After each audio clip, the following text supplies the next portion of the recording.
Era el año 1993 y en los estudios de diseño de BMW reinaba un ambiente de renovación que rayaba en la megalomanía. Chris Bangle, el nuevo director de diseño, acababa de plantearle a Henrik Fisker una tarea que parecía imposible. Diseña un auto que se vea como si el legendario BMW 507 hubiera sobrevivido 40 años. El BMW 507. Ese era el auto que perteneció a Elvis Presley y casi arruinó a BMW. 252 ejemplares hechos a mano, tan caros que casi nadie podía comprarlos. Un desastre que llevó a la empresa al borde de la quiebra en 1959. Y ahora Fisker, un diseñador danés con predilección por las líneas fluidas, debía resucitar el espíritu de esa pesadilla automotriz. Fisker aceptó el desafío, no con miedo, sino con la pasión de un hombre que sabía. A veces hay que atreverse con lo imposible para crear lo extraordinario. En 1997, en Tokio, BMW develó el Z07, un concept car que detuvo al mundo automotriz. Las líneas eran perfectas, el capó largo, los voladizos cortos, las anchas parrillas. Era el 507, pero nacido en el futuro. El techo de doble burbuja, inspirado por Sagato, hacía que el auto pareciera poder volar. Esto no era solo un auto, era una escultura en movimiento. La reacción fue abrumadora. Periodistas se peleaban por fotos, coleccionistas preguntaban por el precio, antes de que BMW siquiera pensara en producción en serie. Pero exactamente eso había hecho BMW. En secreto, el Z07 ya había sido aprobado para producción. Nombre en clave, E52. Del Z07 nacería el Z8. En 2000 salió de la línea de producción el primer BMW Z8, hecho a mano como el 507, pero con una precisión que reflejaba 40 años de desarrollo técnico. El corazón era un chasis de aluminio, un space frame más ligero y rígido que todo lo que BMW había construido jamás. La carrocería, también aluminio, con curvas que ningún robot habría podido formar.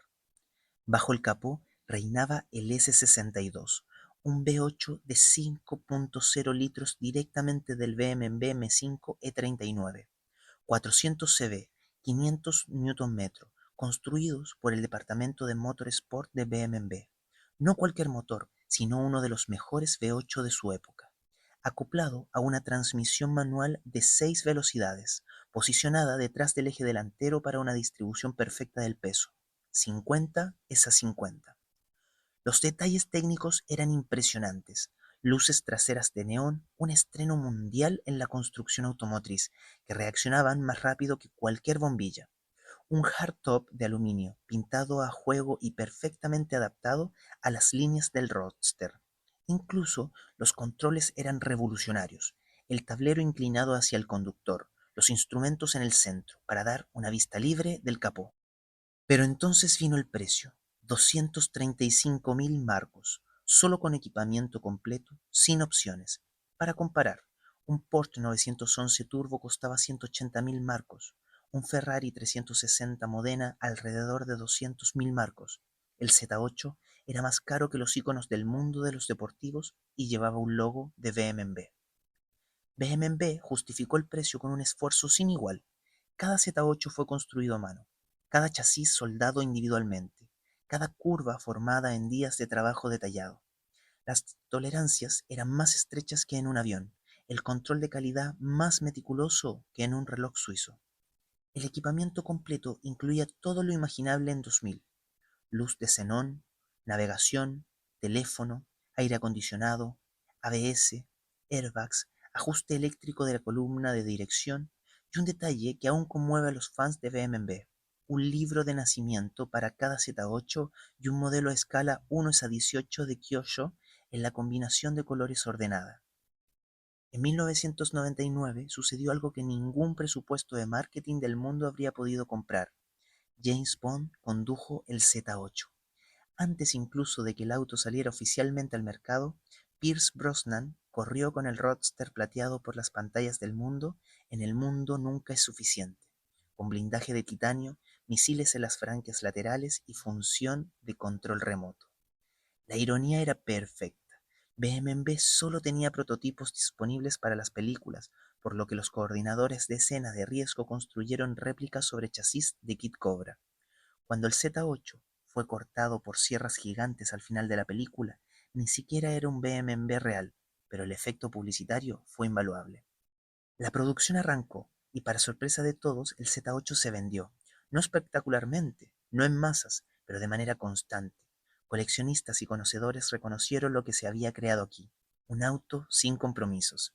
Quien compraba un Z8 no solo obtenía un vehículo, sino una obra de arte hecha a mano. Interesantes también eran las diferencias internacionales. En Europa, el Z8 era una declaración excéntrica. En América, un roadster de lujo aceptado. Aproximadamente la mitad de los 5.703 ejemplares fueron al otro lado del Atlántico, donde la ingeniería alemana siempre tuvo un valor diferente. Las características de manejo eran, según la perspectiva, geniales o comprometidas. Con el hardtop cerrado, el Z8 era un gran turismo cultivado. Con la capota abierta se ponía ventoso a velocidades altas, muy ventoso.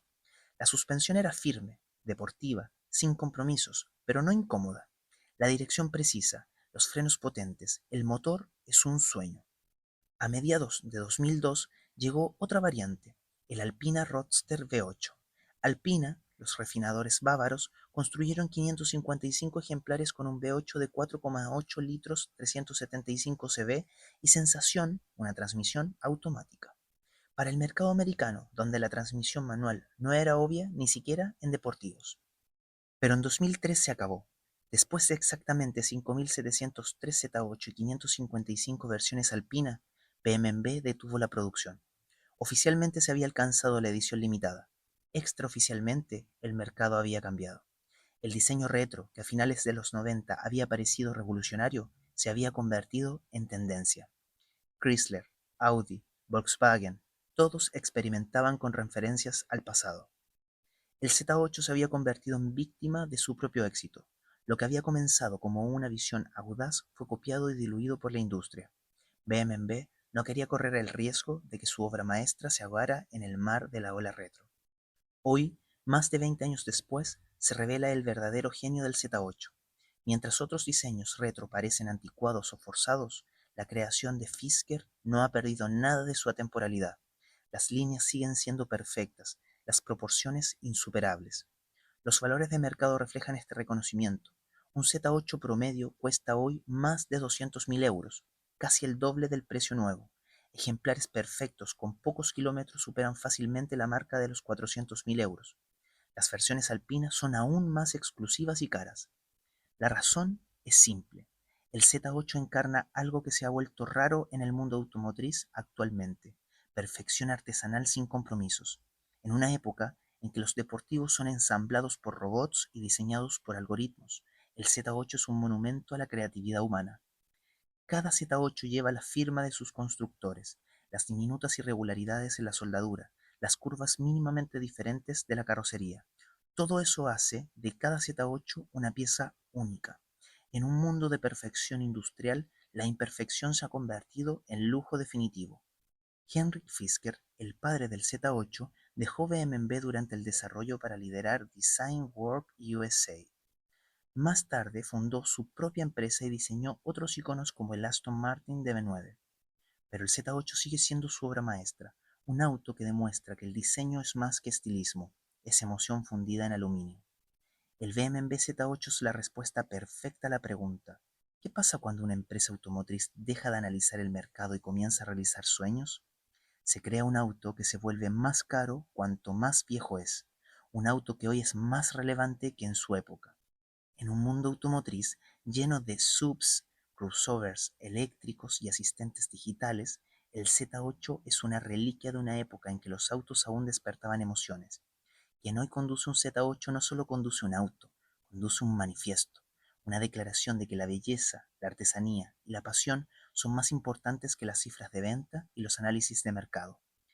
El BMW Z8 es lo que el 507 podría haber sido si el mundo hubiera estado listo en 1959, para lo extraordinario. 40 años después lo estaba, y BMW demostró que algunos sueños solo deben esperar su momento para hacerse realidad.